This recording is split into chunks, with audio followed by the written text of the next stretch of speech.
tedduɓe andama holi kippuji pijoji kawral timmode ligue des champions bo Europe na mbiyen UEFA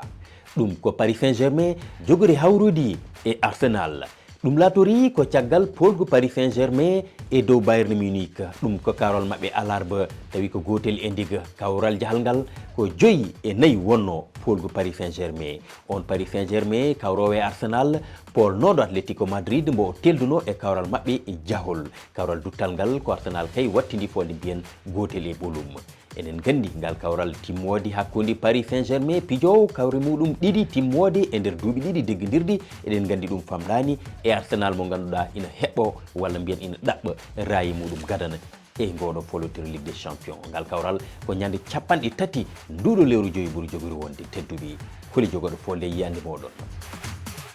ko wona ɗum men kala e ndi jeenari mbitendi prix Marc Viviane Foé nde jayndeji RFI kame France 24 dokkirta hitande kala ɗum ko guila hitande 2009 fuɗɗi eɗen gandi tato suɓama caggal nde sigga ko hewɓe gonno ko ɗiɗo Sénégal naaɓe woni Lamine Camara kame Moussa Niakhaté kono kay tawtude mo ganduɗa ko Mamadou Sangaré on ko ɓiɗɗo leydi Mali holi hakkude ɓeɗo tato mbo cikkuɗon jogori rokkede oɗo raye ñande 11 nduɗo lewru joyi ɓuru toon to leydi France ɗum jogori waddi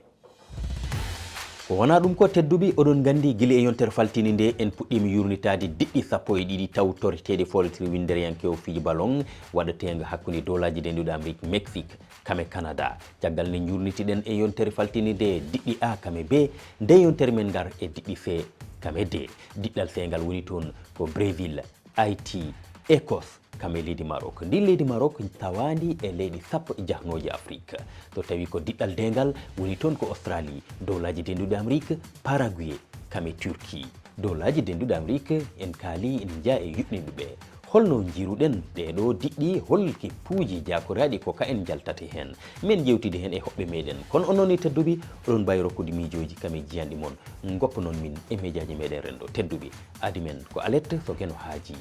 on jarama tedduɓe